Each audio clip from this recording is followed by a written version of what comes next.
복된 금요일 아침입니다. 신성 목사입니다. 오늘 우리가 함께 볼 말씀은 열왕기하 22장 말씀입니다. 3절부터 11절까지 말씀 보겠습니다. 요시야 왕 제18년에 왕은 아샬라의 아들이요 무슬람의 손자인 사반 서기관을 주님의 성전으로 보내며 지시하였다. hil기야 대제사장에게 올라가서 백성이 주님의 성전에 바친 헌금, 곧 성전 문지기들이 백성으로부터 모은 돈을 모두 계산하도록 하고 그 돈을 주님의 성전 공사 감독관들에게 맡겨 일하는 인부들에게 품삯으로 주어 주님의 성전에 파손된 곳을 수리하게 하시오. 목수와 돌 쌓는 사람과 미장에게 품삯을 주고 또 성전 수리에 필요한 목재와 석재도 구입하게 하시오. 그들은 모두 정직하게 일하는 사람들이니 일단 돈을 넘겨준 다음에는 그 돈을 계산하지 않도록 하시오. hil기야 대제사장이 사반 서기관들에게 주님의 성전에서 율법책을 발견하였다고 하면서 그 책을 사반에게 넘겨주었으므로 사반이 그 책을 읽어보았다. 사반 서기관은 그 책을 읽어본 다음에 왕에게 가서 임금님의 신하들이 성전에 모아둔 돈을 쏟아내며 작업 감독관 곧 주님의 성전 수리를 맡은 감독들에게 넘겨주었습니다 하고 보고하였다. 사반 서기관은 왕에게 hil기야 대제사장이 자기에게 책 한 권을 건네주었다고 보고한 다음에 그 책을 왕 앞에서 큰 소리로 읽었다. 왕이 그 율법책의 말씀을 듣고는 애통해하며 자기의 옷을 찢었다. 네, 한 주간이 정말 빨리 갑니다. 벌써 금요일입니다. 이번 한 주 정말 뜨거운 한 주였습니다. 더운 날씨가 이어졌는데 이번 한 주 건강하게 잘 마무리하실 수 있는 베델교회 모든 성도들 되시기를 축복합니다. 오늘 우리가 함께 보고 있는 말씀 열왕기하 22장에 드디어 등장하는 왕이 있으니 바로 요시야입니다.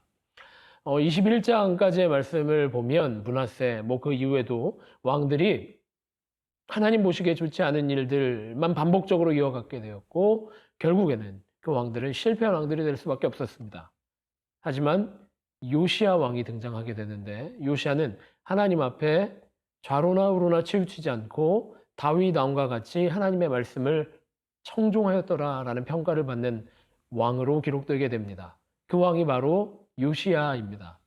요시야는 성전 수리하는 데 열중하였습니다. 통치 초기에 8살의 왕이 되었지만 그 후로 성전을 사모하는 마음으로 또 성전을 섬기고 아끼는 마음으로 하나님의 말씀을 아끼고 경청하는 마음으로 성전을 수리하기 시작한 왕이 바로 요시야였는데 성전을 수리하면서 하나님의 말씀, 율법책을 발견하게 되었습니다.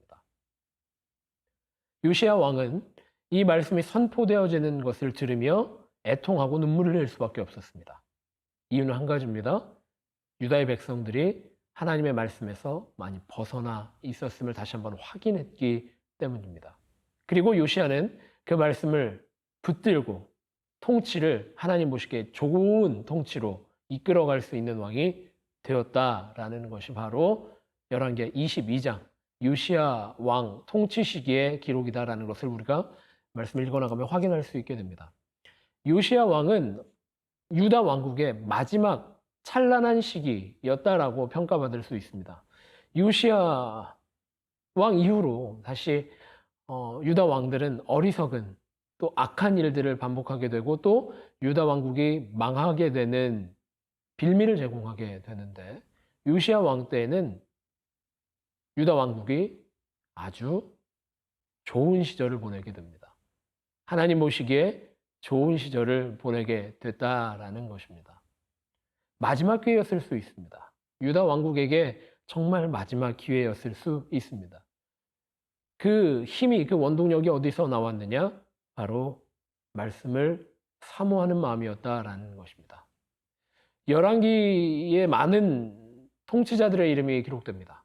많은 왕들의 이름이 등장합니다. 어떤 이들은 잘하였고 또 어떤 이들은 악하였습니다.